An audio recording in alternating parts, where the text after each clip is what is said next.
और यह भी बताया शास्त्रों वेदों ने कि ये दोनों शक्तियां भगवान के नित्य अधीन हैं, स्वतंत्र नहीं है।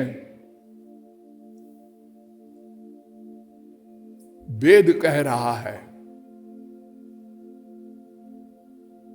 प्रधान क्षेत्रज्ञ पतिर गुणेशा, श्वेताश्वतरोपनिषद 6:16, सकारणम करणाधिपाधिपा, श्वेताश्वतरोपनिषद 6:9, क्षरम प्रधानम अमृताक्षरम हरक्षरात्मा नाभीशते देव एकः, श्वेताश्वतरोपनिषद 1:10, द्वे अक्षरे ब्रह्म परे त्वनन्ते विद्या विद्ये निहिते यत्र गूढ़े, क्षरम तो विद्या ह्यमृतं त्वविद्या अविद्या विद्ये ईशते यस्तु शून्य, श्वेताश्वतरोपनिषद 5:1। भागवत भी कहती है यत्र येन यतो यस्य यस्मै यद्यद् यथा यदा स्यादिदं भगवान साक्षात् प्रधान पुरुषेश्वरः। प्रधान माने माया, पुरुष माने जीव, इनका ईश्वर शासन करने वाला, नियामन करने वाला भगवान। एष वै भगवान साक्षात प्रधान पुरुषेश्वर। प्रधान और पुरुष जीव माया का अध्यक्ष भगवान।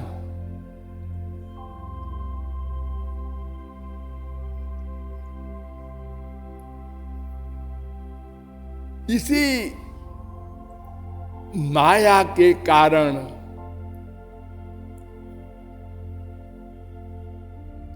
मैं भी समझ में नहीं आ रहा है और मेरा भी समझ में नहीं आ रहा है, न आ सकता है। लेकिन अनंत जीवों को ये ज्ञान हुआ है मैं कौन हूं, मेरा कौन है, और उन्होंने मेरे को प्राप्त भी किया है। लेकिन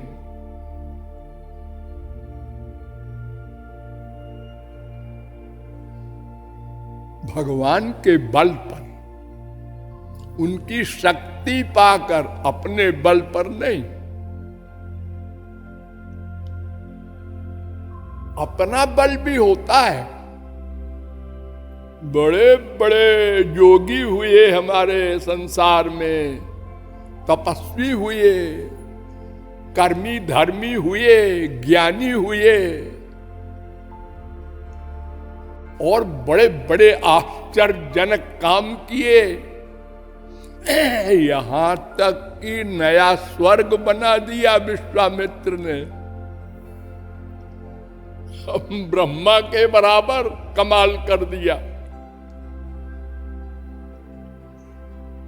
एक त्रिशंकु राजा था, उसने विश्वामित्र से जाकर कहा हम स्वर्ग देखना चाहते हैं। तो उन्होंने कहा भाई ये सब तो जरा कानून के खिलाफ है, तुम वशिष्ठ के पास जाओ, वो हमसे बहुत बड़े संत हैं। वशिष्ठ के पास गए, उन्होंने कहा भाई ऐसा कानून नहीं है भगवान का, मरने के बाद तुमको हम भेज देंगे। नहीं, हमको तो इसी देह से स्वर्ग देखना है। राज जिद्दी राजा है, भाग यहां से। गए विश्वामित्र के पास। विश्वामित्र ने कहा इनके लड़के हैं कई, वो तपश्चर्या कर रहे हैं, उनके पास जाओ, वो भी भेज सकते हैं। उनके पास गए, उन्होंने कहा मैं भेज तो सकता हूं, पिताजी से पूछ आऊं। वशिष्ठ से पूछने गए, वशिष्ठ ने कहा ऐसा बदतमीज राजा है, मैंने जब रोक दिया तो मेरे बेटों के पास गया।